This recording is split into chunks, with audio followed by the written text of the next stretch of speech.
വിശദമായ വാർത്തകളിലേക്ക്. Blood cancer ബാധിച്ച 7 വയസ്സുകാരന്റെ ജീവൻ നിലനിർത്താനായി രക്തമൂലകോശം കണ്ടെത്താനുള്ള ക്യാമ്പ് തിരുവനന്തപുരത്ത് തുടരുന്നു. തിരുവനന്തപുരം ഹസൻ മരക്കാർ ഹാളിലാണ് ക്യാമ്പ്. ഉമേഷ് ബാലകൃഷ്ണന്റെ റിപ്പോർട്ട്. തിരുവനന്തപുരം ഹസൻ മരക്കാർ ഹാളിൽ ഇപ്പോൾ ക്യാമ്പ് പുരോഗമിക്കുകയാണ്. ശ്രീനന്ദന്റെ ജീവൻ നിലനിർത്താൻ ഇനി ഈ ഒരൊറ്റ മാർഗ്ഗമേ ഉള്ളൂ. അതായത് മൂലരക്തകോശം ശ്രീനന്ദന്റെ മൂലരക്തകോശവുമായി ജനിതകമായി ശരിയായി വരുന്ന അല്ലെങ്കിൽ മാച്ച് ചെയ്യുന്ന മൂലരക്തകോശം കണ്ടെത്തുക എന്നുള്ളതാണ്. അതിനുവേണ്ടിയാണ് ഇത്തരത്തിൽ വലിയൊരു ക്യാമ്പ് നടത്തുന്നത്. നിരവധി പേർ, സമൂഹത്തിൻ്റെ വിവിധ മേഖലയിലുള്ള നിരവധി പേർ ഇവിടെ എത്തി ക്യാമ്പിൽ പങ്കെടുക്കുന്നുണ്ട്. ക്യാമ്പിൽ പങ്കെടുത്തതിൻ്റെ ഒരു ലക്ഷ്യം എന്നാൽ ഇതിൻ്റെ സാഹചര്യത്തിലേക്ക് വന്നു കഴിഞ്ഞാൽ ശ്രീനന്ദൻ 7 വയസ്സുകാരനാണ്.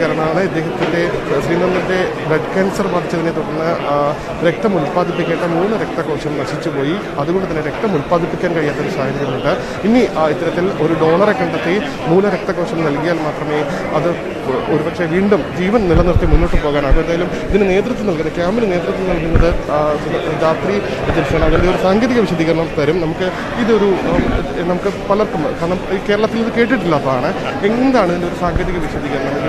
എന്താണ് ശ്രീനന്ദൻ്റെ അവസ്ഥ? ഈ മൂലരക്തകോശം കണ്ടെത്തി അതെങ്ങനെയാണ് മാച്ച് ചെയ്യിക്കാൻ കഴിയുന്നത്? ഓക്കെ, നമ്മളിവിടെ നടക്കുന്ന ഒരു മൂലകോശ ദാതാവായിട്ടുള്ളൊരു രജിസ്ട്രേഷൻ ക്യാമ്പയിനാണ്. നമ്മൾ ഇംഗ്ലീഷിൽ പറയുമ്പോൾ ഒരു ബ്ലഡ് സ്റ്റെം സെൽ ഡോണറായിട്ടുള്ള ഒരു രജിസ്ട്രേഷൻ ക്യാമ്പയിനാണ് ഇന്നിവിടെ നടക്കുന്നത്. അപ്പം നമ്മൾ ബ്ലഡ് ദാനം എല്ലാവരും കേട്ടിട്ടുണ്ട്. അപ്പം നമ്മൾ ബ്ലഡ് ദാനം ചെയ്യുമ്പോൾ ഒരു ബ്ലഡ് ഗ്രൂപ്പ് മാച്ച് നോക്കിയിട്ടാണ് നമ്മളൊരാൾക്ക് ബ്ലഡ് എത്തിക്കുക. അപ്പം ഈ ബ്ലഡ് ക്യാൻസർ പോലെ മാരകമായിട്ട് ബ്ലഡിലുണ്ടാകുന്ന അസുഖങ്ങൾക്ക് ചില കേസുകളിൽ ഡോക്ടർമാർ പറയുന്ന ഒരു അവസാനത്തെ പ്രതിവിധിയാണ് ഒരു ബ്ലഡ് സ്റ്റെം സെൽ ട്രാൻസ്പ്ലാന്റ് എന്ന് പറയുന്ന ഒരു ചികിത്സ. അപ്പോൾ ഈ ഒരു ബ്ലഡ് സ്റ്റെം സെൽ ട്രാൻസ്പ്ലാന്റിന് നമുക്കൊരു സെൽ ലെവൽ മാച്ച് ഉണ്ടെങ്കിൽ മാത്രമാണ് ഒരാൾക്ക് വേറൊരു ദാതാവിന് ഇത് ദാനം ചെയ്യാൻ പറ്റും. അപ്പോൾ ഈ സ്റ്റെം സെൽസ് അഥവാ മൂലകോശങ്ങൾ എന്ന് പറയുന്നത് നമ്മുടെ ബ്ലഡിൻ്റെ പ്രിലിമിനറി സെൽസ്, അല്ലെങ്കിൽ ഒരു പേരൻ്റ് കോശങ്ങളാണ്. ബ്ലഡ് തന്നെയാണ്, അതിൻ്റെ ഒരു ഇനീഷ്യൽ ഫോമാണ്.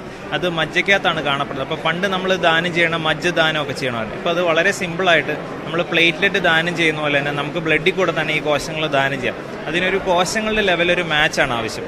അപ്പം ഈ ശ്രീനന്ദനെ പോലെ ഒരുപാട് കുഞ്ഞുങ്ങൾ ഈ ഒരു മാച്ചിന് വേണ്ടിയിട്ട് നോക്കുന്ന ആളുകളുണ്ട്, ഈ ഒരു ട്രീറ്റ്മെൻറ്റിന് വേണ്ടിയിട്ട്. അപ്പോൾ ഇവർക്കൊക്കെ ആവശ്യം ഒരു മാച്ചാണ്. അപ്പോൾ ആദ്യം നമ്മൾ മാച്ച് നോക്കുന്നത് നമ്മുടെ കുടുംബത്തിലായിരിക്കും. അപ്പോൾ കുടുംബത്തിൽ നിന്നൊരു മാച്ച് കിട്ടാനുള്ള സാധ്യത 30%. അപ്പോൾ കുടുംബത്തിൽ നിന്നൊരു മാച്ച് വരാതെ ഇരിക്കുന്നൊരു സമയത്ത് നമ്മൾ പുറത്തുള്ള ആളുകളുടെ മാച്ച് നോക്കേണ്ടതായിട്ട് വരും. അപ്പോൾ അങ്ങനെയുള്ള പേഷ്യൻസിന് ഒരു മാച്ച് കണ്ടെത്താൻ ഹെൽപ്പ് ചെയ്യുന്ന ഒരു പ്ലാറ്റ്ഫോമാണ് ഒരു സ്റ്റെം സെൽ രജിസ്ട്രി എന്ന് പറയുന്നത്. അപ്പോൾ ധാത്രി എന്ന് പറയുന്ന ഇന്ത്യയിലെ ലാർജസ്റ്റ് സ്റ്റെം സെൽ രജിസ്ട്രിയാണ്. നമ്മൾ ഇതുപോലുള്ള ആളുകളിലേക്ക് ഇതിൻ്റെ ബോധവൽക്കരണം എത്തിച്ച ആളുകളെ ഡോണേഴ്സായിട്ട് രജിസ്റ്റർ ചെയ്യുകയാണ്. അപ്പോൾ നമ്മൾ അതുപോലെ ഒരു ക്യാമ്പാണ് ഇന്ന് ഇവിടെ നടക്കുന്നത്. അപ്പോൾ ഇന്ന് 18-നും 50-നും ഇടയിൽ പ്രായമുള്ള ആളുകൾക്ക് ഒരു ദാതാവായിട്ട് രജിസ്റ്റർ ചെയ്യാം. ഒരുപക്ഷെ ഇതിലിപ്പോൾ നമുക്ക് ശ്രീനന്ദൻ്റെ ബ്ലഡ് സെൽസുമായി മാച്ച് ചെയ്തില്ല എങ്കിൽ പോലും ഇവിടെ എടുക്കുന്ന സാമ്പിളുകൾ നിങ്ങളുടെ ഡോക്യുമെന്റിൽ ഉണ്ടാകും. മറ്റാർക്കെങ്കിലും വന്നു കഴിഞ്ഞാലും ഇന്നത്തെ ഈ ഒരു ക്യാമ്പ് എന്ന് പറയുന്ന ശ്രീനന്ദന് മാത്രമല്ല, ആ മോന് മാത്രമല്ല, ഒരുപാട് ആളുകളുടെ ഒരു പ്രതീക്ഷ കൂടാണ്. അപ്പം മാച്ച് കിട്ടാതെ എല്ലാ ദിവസവും വിളിക്കുന്ന പേരൻസ് ഉണ്ട്.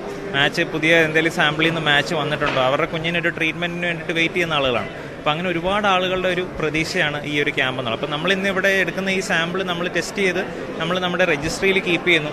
ഈ രജിസ്റ്റർ ചെയ്യുന്ന ആളുകൾ 60 വയസ്സാവുന്നവരെ ദാനം ചെയ്യാൻ എലിജിബിളാണ്. അപ്പോൾ 60 വയസ്സിന് എപ്പോൾ വേണമെങ്കിലും നമുക്ക് എല്ലാ ദിവസവും റിക്വസ്റ്റുകൾ കിട്ടുന്നുണ്ട്. ഏതെങ്കിലും ഒരു പേഷ്യൻറ്റിന് മാച്ച് ആവുന്ന സമയത്ത് നമുക്ക് ഒരു മാച്ചായി ദാതാവായിട്ട് തീരാൻ സാധിക്കുന്നതാണ്. മാച്ചാകാനുള്ള ഘടകങ്ങൾ എന്തൊക്കെയാണ്? പാരമ്പര്യമാണോ? എന്തൊക്കെയാണ് അതിൻ്റെ ഒരു ഘടകം? നമ്മൾ ആദ്യം ഒരു പേഷ്യൻറ്റ്, ഞാൻ പറഞ്ഞ പോലെ നമ്മൾ നോക്കുന്നത് നമ്മുടെ കുടുംബത്തിലായിരിക്കും ഒരു മാച്ച്. അപ്പോൾ ഒരു പേഷ്യൻറ്റ് ഏറ്റവും സാമ്യത കിട്ടാൻ സാധ്യത നമ്മുടെ കുടുംബത്തിലായിരിക്കും. 30% അതിനൊരു കിട്ടാനുള്ള സാധ്യത. ഫാമിലിയിൽ കിട്ടാതെ വരുമ്പോഴാണ് നമ്മൾ പുറത്തുള്ള ആളുകൾ നോക്കും. അപ്പോൾ പുറത്തുനിന്നൊരു മാച്ച് കിട്ടാന്ന് പറയുന്നത് 10,000-1 മുതൽ 1,000,000 വരെയാണ് അങ്ങനെ ഒരു മാച്ച് കിട്ടാനുള്ള സാധ്യത. അപ്പോൾ ഒരുപാട് നമ്മൾ ഇന്ത്യയെ പോലൊരു രാജ്യത്ത് നമ്മൾ ലാർജസ്റ്റ് രജിസ്ട്രി ആണെന്ന് പറഞ്ഞാൽ പോലും അപ്പം നമ്മുടെ രജിസ്ട്രിയിൽ ഏകദേശം 4,00,000 മുകളിലാണ് ആളുകൾ രജിസ്റ്റർ ചെയ്തത്. ഇപ്പം ഒരുപാട് കോമൺ ആയി കഴിഞ്ഞു. കേരളത്തിലൊക്കെ മിക്കയിടങ്ങളിലും ക്യാമ്പുകൾ നടത്തി ഒരുപാട് ആളുകൾ ഇപ്പോൾ ആണ് ഡെയിലി ബേസിസ് ആളുകൾ ഡൊണേറ്റ് ചെയ്യുന്നുണ്ട്. ഇപ്പോൾ അത് വളരെ ഇപ്പോൾ പ്ലേറ്റ്ലെറ്റ് ദാനം പോലും ആളുകളിലേക്ക് അധികം എത്തിയിട്ടില്ല. ബ്ലഡ് ഡൊണേഷൻ വളരെ ബോധവൽക്കരണമുണ്ട്. ഇതും ആളുകളിലേക്ക് ഒരുപാട് എത്താനുണ്ട്. ഒരുപാട് ആളുകൾ മുന്നോട്ട് വന്നാലേ ഈ കുഞ്ഞുങ്ങൾക്കൊക്കെ ഒരു ഹോപ്പ് കിട്ടുള്ളൂ. എന്തായാലും പ്രതീക്ഷയോടുകൂടി ക്യാമ്പ് പുരോഗമിക്കുകയാണ്. ശ്രീനന്ദൻ്റെ മാതാപിതാക്കളെല്ലാവരും ഇവിടെ തന്നെയുണ്ട്. എന്തായാലും കുടുംബത്തിൽ ഒരു ക്യാമ്പ് നടത്തി ക്യാമ്പ് നടത്തിയ ശേഷം കണ്ടെത്താൻ കഴിഞ്ഞില്ല. അതിനുശേഷം ശ്രീനന്ദൻ്റെ പിതാവ് അഞ്ചൽ സ്വദേശിയാണ്. അഞ്ചലിൽ സമാനമായ ഒരു ക്യാമ്പ് നടത്തി, അപ്പോഴും കണ്ടെത്താൻ കഴിഞ്ഞില്ല. അതിനുശേഷമാണ് തിരുവനന്തപുരത്തേക്ക് ഇത്തരമൊരു നിരവധി പേരെ പങ്കെടുപ്പിച്ചുകൊണ്ട് നിരവധി പേരുടെ സാമ്പിളുകൾ ശേഖരിച്ചുകൊണ്ടുള്ള ഒരു ക്യാമ്പ് പുരോഗമിക്കുന്നത്. സാമ്പിൾ ശേഖരിക്കുന്നത് സ്വയം തന്നെ ആദ്യം ഒരു ഓറിയന്റേഷൻ റിജിസ്ട്രേഷൻ ക്ലാസ് കഴിഞ്ഞ ശേഷം സ്വന്തം നിലയിൽ തന്നെ ഉമിനീരിൻ്റെ സാമ്പിൾ ഇവിടെ നൽകിയാൽ മതി. ഇതിന് 45 ദിവസം കൊണ്ട് ഇതിൻ്റെ റിസൾട്ട് ലഭിക്കും. 45 ദിവസമാണ് ഇതിൻ്റെ ഒരു സമയപരിധി. അത് കഴിയുമ്പോൾ ഈ ശ്രീനന്ദൻ്റെ രക്തമൂലകോശവുമായി യോജിക്കുന്നുണ്ടോ എന്ന് കണ്ടെത്താനാകും. എന്തായാലും പ്രതീക്ഷയോടെയാണ് കുടുംബമുള്ളത്. ശ്രീനന്ദൻ്റെ കാര്യത്തിൽ മാത്രമല്ല, സമാനമായ അസുഖമുള്ള നിരവധി കുടുംബങ്ങൾ പ്രതീക്ഷയോടെ കാത്തിരിക്കുകയാണ്. ഓരോ ക്യാമ്പും പ്രതീക്ഷയോടെ കാത്തിരിക്കുകയാണ്. സ്റ്റിറോയിഡ് ഉപയോഗിച്ചാണ് ജീവൻ നിലനിർത്തുന്നതെന്ന് കുട്ടിയുടെ അച്ഛൻ പറഞ്ഞു. രക്തമൂലകോശം കണ്ടെത്താനുള്ള ക്യാമ്പിനെ ഏറെ പ്രതീക്ഷയോടെയാണ് കാണുന്നതെന്നും രഞ്ജിത്ത് ന്യൂസ് 18 പറഞ്ഞു. പ്രതീക്ഷയല്ലേ, എല്ലായിടത്തും പ്രതീക്ഷയാണ് നമുക്ക് വകയുള്ളൂ. ഈ പ്രതീക്ഷയ്ക്ക് നമുക്ക് ഒരിക്കലും വിരാമം വെക്കാൻ പറ്റുന്നില്ല. കാരണം ഇതെൻ്റെ കുഞ്ഞിൻ്റെ ഒരു ജീവനായിട്ട് നമുക്ക് നല്ല പ്രതീക്ഷയുണ്ട്. നല്ല രീതിയിൽ ആൾക്കാർ കാര്യങ്ങൾ മനസ്സിലാക്കി വന്ന് അതിനകത്ത് ഈ ഒരു ക്യാമ്പയിനിൽ പങ്കെടുക്കട്ടെ എന്ന് ഞാനും പ്രതീക്ഷിക്കുന്നു. ഇത് ആക്ച്വലി ഇതിനൊരു 45-50 ഡേയ്സാണ് ഇതിനൊരു സാമ്പിൾ കളക്ഷൻ കഴിഞ്ഞതിന് ശേഷം അതിൻ്റെ റിസൾട്ട് കിട്ടാനുള്ള ഒരു കാലതാമസം വരുന്നത്.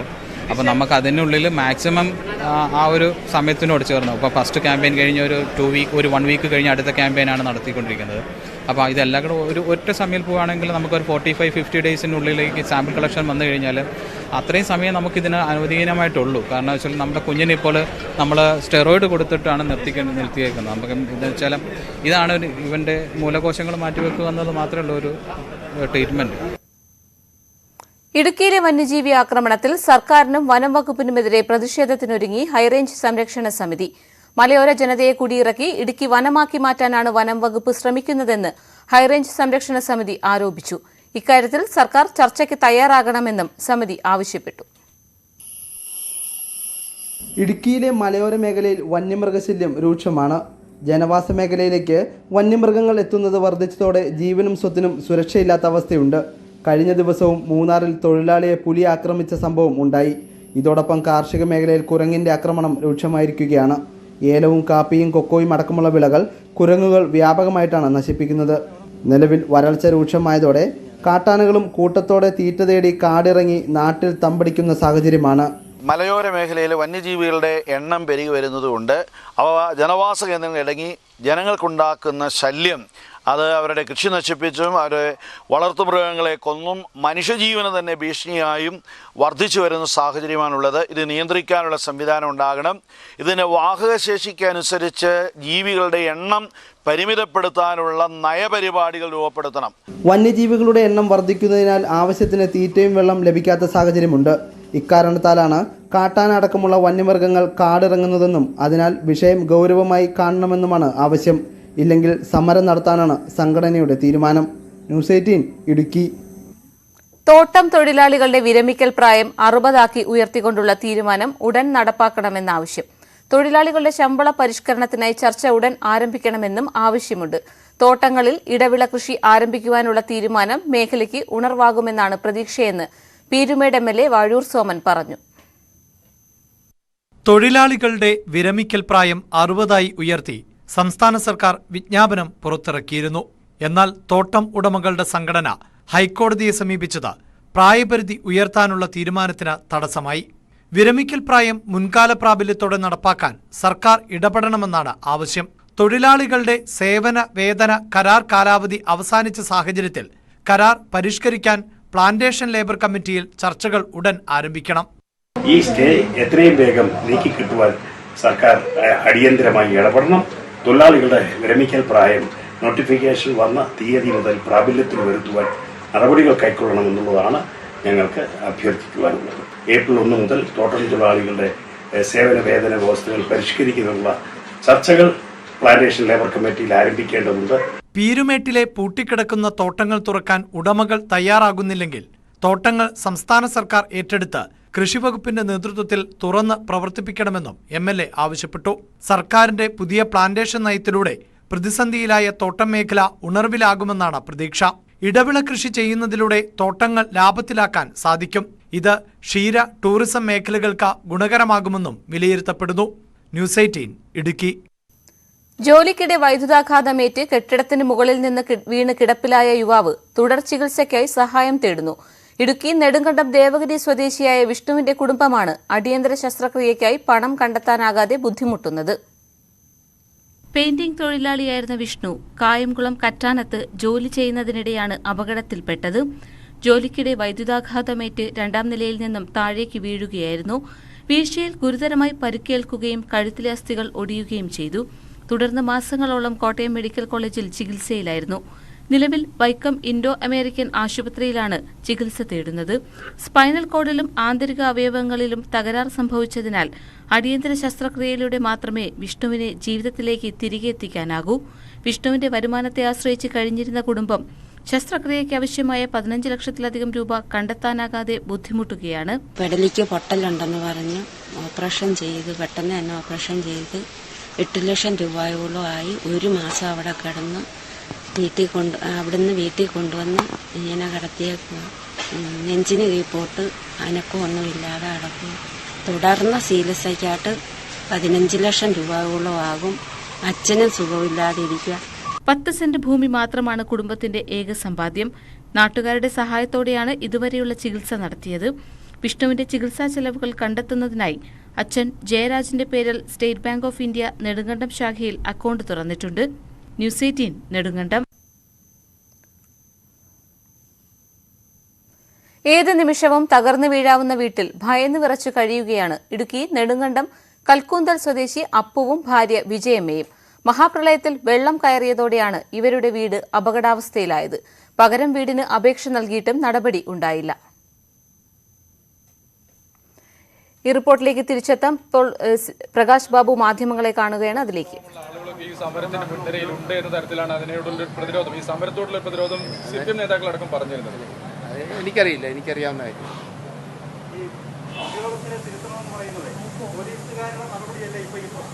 അല്ല, അതെ, പോലീസുകാരുടെ നടപടി ഉൾപ്പെടെ മുഖ്യമന്ത്രി വളരെ വ്യക്തമായി ഇന്നലെയും പറഞ്ഞിട്ടുണ്ട്. ഈ പദ്ധതി നടപ്പിലാക്കുമ്പോൾ ആരെയും വേദനിപ്പിക്കാനോ ആരെയും വിഷമിപ്പിക്കാനോ അല്ല ഉദ്ദേശിക്കുന്നത്. അങ്ങനെ ആരെയെങ്കിലും വഴിയാധാരമാക്കിക്കൊണ്ട് നടപ്പിലാക്കാൻ ഗവൺമെൻറ് ഉദ്ദേശിക്കുന്നില്ല എന്ന് മുഖ്യമന്ത്രി തന്നെ ഇന്നലെ കൃത്യമായി പറഞ്ഞിട്ടുണ്ട്. കാസർഗോഡ് കീഴൂരിൽ മത്സ്യബന്ധനത്തിനിടെ തോണി അപകടത്തിൽപ്പെട്ട് മത്സ്യത്തൊഴിലാളി മരിച്ചു. കീഴൂർ സ്വദേശി ആനന്ദനാണ് മരിച്ചത്.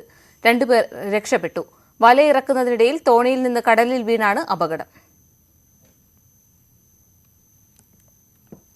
പുനലൂർ മുക്കടവ് തടയണയുടെ നിർമ്മാണം പുരോഗമിക്കുന്നു. മണൽച്ചാക്ക് അടുക്കുന്ന പ്രവൃത്തി അന്തിമഘട്ടത്തിലാണ്. 70 ലക്ഷം രൂപ ചെലവഴിച്ചാണ് തടയണയുടെ നവീകരണം. ജപ്പാൻ കുടിവെള്ള പദ്ധതിയും കുണ്ടറ കുടിവെള്ള പദ്ധതിയും ഉൾപ്പെടെ ബൃഹത്തായ 5 കുടിവെള്ള പദ്ധതിക്ക് വെള്ളം ശേഖരിക്കുന്നത് കല്ലടയാറ്റിൽ പുനലൂരിൽ നിന്നുമാണ്. ഇതിനായി ജലം സംഭരിക്കുന്നതിൽ വലിയൊരു പങ്ക് വഹിക്കുന്നത് മുക്കടവ് തടയണയാണ്. 1992 വെള്ളപ്പൊക്കത്തിൽ തടയണയുടെ 2 വരിക്കല്ല് ഇളകിപ്പോയതിനാൽ വേനൽക്കാലത്ത് മതിയായ വെള്ളം ശേഖരിക്കാനായില്ല. തടയണയുടെ ഉയരം വർദ്ധിപ്പിച്ച് ശാശ്വത പരിഹാരം കാണണമെന്നാണ് ജനങ്ങളുടെ വർഷങ്ങളായുള്ള ആവശ്യം. വേനൽക്കാലത്ത് ജലത്തിന്റെ അളവ് പിടിച്ചു നിർത്താൻ മണൽച്ചാക്ക് അടുക്കി വെച്ച് ഉയരം വർദ്ധിപ്പിക്കുകയാണ് പതിവ്. ഇതിനൊരു പരിഹാരമായാണ് തടയണയുടെ നവീകരണം. എന്തായാലും വളരെ വേഗത്തിൽ മാർച്ചിലോ ഏപ്രിലോ നമുക്കത് പൂർത്തീകരിക്കാൻ കഴിയും. എത്രയും വേഗം അത് പൂർത്തീകരിച്ചുകൊണ്ട് വേനൽക്കാലത്തടക്കം നമുക്ക് കുടിവെള്ളം ആളുകൾക്ക് എത്തിക്കുന്നതിന് വേണ്ടി പമ്പിങ് സുഗമമാക്കുന്നതിന് വേണ്ടി ഇതിന്റെ നിർമ്മാണ പ്രവർത്തനങ്ങൾ വേഗത്തിൽ പൂർത്തീകരിക്കാനാണ് ഉദ്ദേശിക്കുന്നത്. ജലവിഭവ വകുപ്പ് അനുവദിച്ച 70.5 ലക്ഷം രൂപ ഉപയോഗിച്ച് തടയണ നവീകരിക്കുമ്പോൾ പുനലൂരിലെ കുടിവെള്ള പദ്ധതികൾ അനുഭവിക്കുന്ന ജലദൗർലഭ്യത്തിന് പരിഹാരമാകും. നിർമ്മാണ പ്രവൃത്തികൾ ഏപ്രിലോടെ പൂർത്തിയാക്കാനാണ് ഉദ്യോഗസ്ഥരും കരാറുകാരും ശ്രമിക്കുന്നത്. ന്യൂസ് 18 പുനലൂർ. ആചാരപ്പെരുമയിൽ കൊല്ലം കൊറ്റൻകുളങ്ങര ദേവീക്ഷേത്രത്തിൽ പുരുഷാംഗനമാരുടെ ചമയ വിളക്കെടുപ്പ്. കോവിഡ് നിയന്ത്രണങ്ങൾക്ക് ഇളവ് വന്നതോടെ വൻ തിരക്കാണ് ക്ഷേത്രത്തിൽ അനുഭവപ്പെട്ടത്.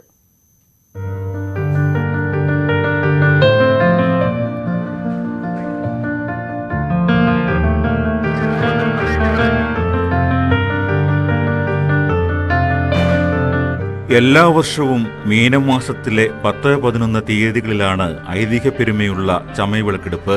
ദേവിയുടെ അനുഗ്രഹം നേടാനായി പുരുഷന്മാർ സ്ത്രീവേഷമണിഞ്ഞ് വിളക്കെടുക്കും. അർദ്ധനാരീശ്വര സങ്കല്പം അനുസ്മരിപ്പിച്ച് കണ്ണ് വാലിട്ടെഴുതി പൊട്ടുതൊട്ട് അണിഞ്ഞൊരുങ്ങിയാണ് ദേവീപ്രീതിക്കായി വിളക്കെടുക്കുന്നത്.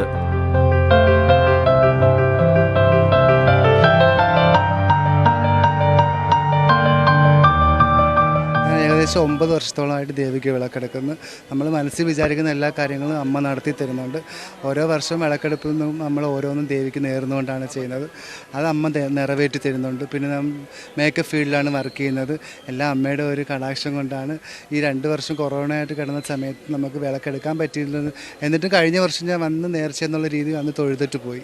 അമ്മയോടുള്ള വിശ്വാസവും ആഗ്രഹവും ഉണ്ട്. ഇത് 7ാമത്തെ പ്രാവശ്യം നമ്മൾ ആഗ്രഹിക്കുന്ന കാര്യങ്ങൾ സാധിക്കാറുണ്ട്. അതുകൊണ്ട് ഇത് 7ാമത്തെ പ്രാവശ്യമാണ് അമ്മയ്ക്ക് വിളക്കെടുക്കാൻ വരുന്നത്. കോവിഡ് നിയന്ത്രണങ്ങൾക്ക് ഇളവ് വന്നതോടെ നിരവധി പേരാണ് വിളക്കെടുക്കാനെത്തിയത്. വൈകിട്ട് 6 മുതൽ പുലർച്ചെ 2 മണിവരെയായിരുന്നു വിളക്കെടുപ്പ്. ദേവി എഴുന്നള്ളി വിളക്ക് കണ്ട് ആറാട്ട് നടത്തി കുരുത്തോലപ്പന്തലിൽ വിശ്രമിക്കാനിരുന്നതോടെ 1ാം ദിവസത്തെ ഉത്സവത്തിന് സമാപനമായി. ഇന്നും പതിവ് പോലെ ചടങ്ങുകൾ നടക്കും. ന്യൂസ് 18 ചവറ. കേന്ദ്രത്തിന്റെ തൊഴിലാളി വിരുദ്ധ നയങ്ങൾക്കെതിരെ സമരവുമായി INTUC south Indian plantation workers union. Munnar post ഓഫീസിന് മുൻപിൽ നടന്ന ധർണ DCC പ്രസിഡന്റ് CP മാത്യു ഉദ്ഘാടനം ചെയ്തു. പെരിയവാരയിൽ നിന്നും പ്രതിഷേധ പ്രകടനമായാണ് പ്രവർത്തകരും നേതാക്കളും മൂന്നാർ പോസ്റ്റ് ഓഫീസ് കവലയിലെത്തിയത്. മുൻ MLA AK മണി അധ്യക്ഷനായിരുന്നു. ഇടുക്കി അയ്യപ്പൻ കോവിലിൽ ജനവാസ മേഖലയിൽ പുലിയെ കണ്ടതായി അഭ്യൂഹം. രാത്രി സംസ്ഥാന പാതയിലൂടെ സഞ്ചരിച്ച വാഹനയാത്രികരാണ് പുലിയെ കണ്ടത്. പുലിയുടേതെന്ന് സംശയിക്കുന്ന കാൽപ്പാടുകളും കണ്ടെത്തി. അയ്യപ്പൻ കോവിലിന് സമീപം പൊന്നരഞ്ഞാൻ പരപ്പിലാണ് പുലി ഇറങ്ങിയതായി നാട്ടുകാർ പറയുന്നത്. കഴിഞ്ഞ രാത്രിയിൽ കട്ടപ്പന കുട്ടിക്കാനം പാതയിൽ യാത്ര ചെയ്യുകയായിരുന്ന വാഹനയാത്രികർ പുലിയെ കാണുകയും പ്രദേശവാസികളെ അറിയിക്കുകയുമായിരുന്നു. പെരിയാർ പുഴയ്ക്ക് സമീപത്തായി വിവിധ മേഖലകളിൽ കാൽപ്പാടുകളും കണ്ടെത്തി. വണ്ടിക്കാരാണ്ട് പറഞ്ഞു അതിലെ പുലി മായക്കാട്ടുകടയുടെ അപ്പുറം താഴോട്ടെയായിരുന്നു കണ്ടെന്ന്. അപ്പം സൂക്ഷിക്കണം എന്നോട് പറഞ്ഞു. 1 വർഷം മുൻപും അയ്യപ്പൻ കോവിലിന് സമീപം ഡോർലാൻഡിൽ പുലി ഇറങ്ങിയതായി അഭ്യൂഹം ഉയർന്നിരുന്നു. വളർത്തുമൃഗങ്ങൾക്ക് നേരെ പുലിയുടെ ആക്രമണമുണ്ടാകുമോ എന്ന ആശങ്കയിലാണ് നാട്ടുകാർ. ന്യൂസ് 18 അയ്യപ്പൻ കോവിൽ. കൊട്ടാരക്കര ഉമ്മന്നൂർ പഞ്ചായത്ത് ഭരണസമിതിക്കെതിരെ BJPയുടെ പ്രതിഷേധം. വാളകം ഉമ്മന്നൂർ ഏരിയ കമ്മിറ്റിയുടെ നേതൃത്വത്തിൽ നടന്ന ധർണ BJP ജില്ലാ general secretary advocate Vayakkal Soman ഉദ്ഘാടനം ചെയ്തു. പഞ്ചായത്ത് ഭരണത്തിൽ കെടുകാര്യസ്ഥതയെന്ന് ആരോപിച്ചാണ് സമരം സംഘടിപ്പിച്ചത്. ഇടവേള.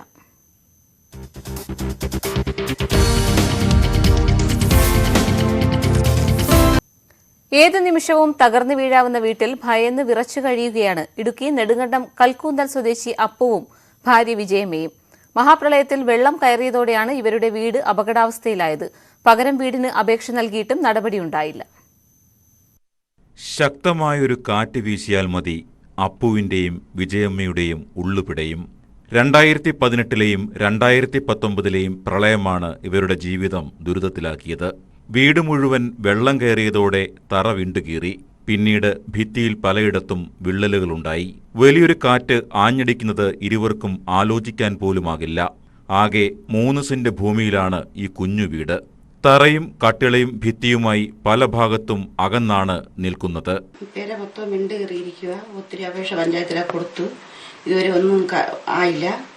പ്രളയത്തിൽ മൊത്തം പേരെയും വിണ്ട് പോയിട്ട് മൊത്തം തറയെല്ലാം ഇരുന്ന് പോവുക.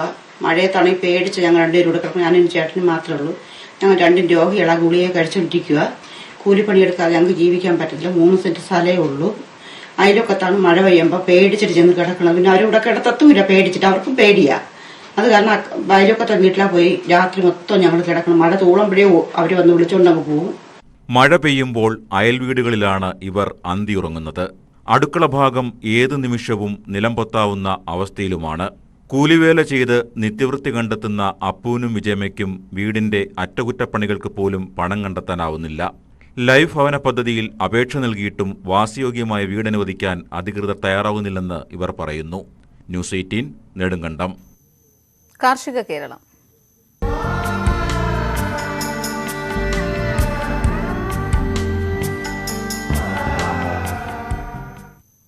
വയനാട് ഇപ്പോൾ സൂര്യകാന്തി വസന്തമാണ്. നെന്മേനി പഞ്ചായത്തിലെ നമ്പിക്കൊല്ലി പാടശേഖരത്തിലാണ് കത്തുന്ന വേനലിലും നിറക്കാഴ്ചയൊരുക്കി സൂര്യകാന്തി പൂത്തുനിൽക്കുന്നത്.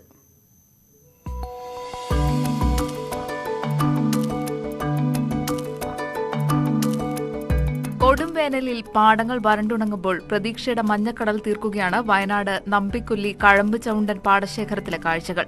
ഒരേക്കറിലാണ് ഇവിടെ സൂര്യകാന്തി പൂത്തുനിൽക്കുന്നത്. ഭക്ഷ്യ എണ്ണ കൃഷിക്ക് സർക്കാരിൽ നിന്ന് ആനുകൂല്യം ലഭിച്ചാൽ വലിയ പ്രോത്സാഹനമാകുമെന്ന് കർഷകനായ ബാലകൃഷ്ണൻ പറയുന്നു. സൂര്യകാന്തി പാടം കാണാനും ഫോട്ടോ എടുക്കാനും നൂറുകണക്കിന് ആളുകളാണ് എത്തുന്നത്. ഓയിൽ സീഡ്സിനുള്ള ആനുകൂല്യങ്ങൾ ഇപ്പോൾ സർക്കാരിൻ്റെ സംവിധാനത്തിലില്ല. എന്നാലും എന്നെക്കൊണ്ട് കഴിയാവുന്നതെല്ലാം ചെയ്യാമെന്ന് അനുപമ മാഡം എന്നോട് പറയുകയും അതിനനുസരിച്ച് അവരുടെ പൂർണ്ണ സപ്പോർട്ടോടുകൂടി തന്നെയാണ് ഈ കൃഷി ഞാൻ ഈ വർഷം ചെയ്തിട്ടുള്ളത്. സാധാരണ ഈ വേനൽക്കാലത്ത് തരിച്ചു കിടക്കുന്ന പാടങ്ങളിൽ ചെയ്യാവുന്ന ഒരു വിളയാണ്. ഒപ്പം തന്നെ കാണുന്നവർക്കൊരു സന്തോഷവും. കഴിഞ്ഞ വർഷവും ബാലകൃഷ്ണൻ സൂര്യകാന്തി കൃഷി ചെയ്തിരുന്നു. വയനാട്ടിലെ കാലാവസ്ഥ സൂര്യകാന്തി കൃഷിക്ക് അനുയോജ്യവും ലാഭകരവുമാണെന്ന് കർഷകൻ പറയുന്നു. ന്യൂസ് 18 വയനാട്. നഗരമധ്യത്തിലുള്ള ഷോപ്പിംഗ് കോംപ്ലക്സിന്റെ മട്ടുപ്പാവിൽ ജൈവ പച്ചക്കറി കൃഷി നടത്തി തൊടുപുഴ സ്വദേശി Punnoose Jacob. Thodupuzha KSRTC junction സമീപം ഇദ്ദേഹത്തിന്റെ ഉടമസ്ഥതയിലുള്ള ബഹുനില കെട്ടിടത്തിന്റെ ടെറസിലാണ് മഴമറ തീർത്ത് ജേക്കബ് പച്ചക്കറി കൃഷി ചെയ്യുന്നത്. വെണ്ട, വഴുതന, തക്കാളി, വിവിധയിനം പയർവർഗ്ഗങ്ങൾ, കാബേജ്, കോളിഫ്ലവർ, പുതിന, മല്ലി, പടവലം, പാവൽ തുടങ്ങിയ പച്ചക്കറികളാണ് പുന്നൂസിൻ്റെ കൃഷിയിടത്തിലുള്ളത്. ടെറസിന് മുകളിൽ 500ഓളം ഗ്രോ ബാഗുകളിലാണ് ഇവ കൃഷി ചെയ്തിരിക്കുന്നത്. 2012 കൃഷി വകുപ്പിൻ്റെ സഹകരണത്തോടെ ജൈവ പച്ചക്കറി കൃഷി ആരംഭിച്ചത്. ജൈവ രീതിയിൽ കൃഷി ഉൽപ്പാദിപ്പിക്കുന്നതിനാൽ ഉൽപ്പാദിപ്പിക്കുന്ന പച്ചക്കറികൾക്ക് മാർക്കറ്റിൽ നല്ല വില ലഭിക്കുന്നുണ്ടെന്ന് പുന്നൂസ് ജേക്കബ് പറയുന്നു. പൂർണ്ണമായും ജൈവ കൃഷിയാണ് ഞാനിവിടെ ചെയ്യുന്നതെന്ന് വെച്ചാൽ സ്ഥിരമായിട്ടും ഇതിൽ നിന്നും വിളവ് കിട്ടാനായിട്ട് ഞാൻ തക്കാളി നട്ട് അത് പൂവായി കഴിയുമ്പോൾ അടുത്ത തൈ നടും. അതുപോലെ തന്നെ വെണ്ടയും വഴുതനയും എല്ലാം കണ്ടിന്യൂസ് ആയിട്ട് നമുക്ക് വിളവ് ലഭിക്കും. പച്ചക്കറി വില ഉയർന്നു നിന്ന അവസരത്തിൽ ജൈവ പച്ചക്കറികൾക്കും നല്ല വില ലഭിച്ചു. കൃത്യമായി നോക്കി പരിപാലിച്ചാൽ വിഷമയമില്ലാത്ത പച്ചക്കറികൾ ലാഭകരമായി ഉൽപ്പാദിപ്പിക്കാനാകുമെന്നാണ് പുന്നൂസിൻ്റെ പക്ഷം. വീട്ടിലെ ആവശ്യങ്ങൾക്ക് പുറമെ ബാക്കി വരുന്ന പച്ചക്കറികൾ വിൽക്കുവാൻ കൂടി സാധിക്കുന്നതിനാൽ കൃഷി വിജയകരമാണെന്നും പുന്നൂസ് പറയുന്നു. ന്യൂസ് 18 തൊടുപുഴ. തിരുവനന്തപുരം കിളിമാനൂർ ഗ്രാമപഞ്ചായത്ത് നടപ്പിലാക്കി വരുന്ന കനിവ് ഗാർഹിക സാന്ത്വന പദ്ധതിയുടെ ഭാഗമായി കുടുംബസംഗമം സംഘടിപ്പിച്ചു. മുളക്കലത്തുകാവ് പ്രാഥമിക ആരോഗ്യ കേന്ദ്രത്തിൽ നടന്ന ചടങ്ങ് ജില്ലാ പഞ്ചായത്ത് അംഗം ബേബി സുധ ഉദ്ഘാടനം ചെയ്തു. 2009-2010 സാമ്പത്തിക വർഷത്തിലാണ് കിളിമാനൂർ ഗ്രാമപഞ്ചായത്ത് സാന്ത്വന പരിചരണ പദ്ധതി ആരംഭിച്ചത്. യാത്രാദുരിതത്തിൽ കോഴിക്കോട് മുക്കത്തെ വ്യാപാരികൾ. റോഡ് പ്രവൃത്തിയുടെ ഭാഗമായി കല്ലും മണ്ണുമിട്ട് ഗതാഗതം തടസ്സപ്പെടുത്തിയതോടെയാണ് ബുദ്ധിമുട്ട് ഉണ്ടായത്.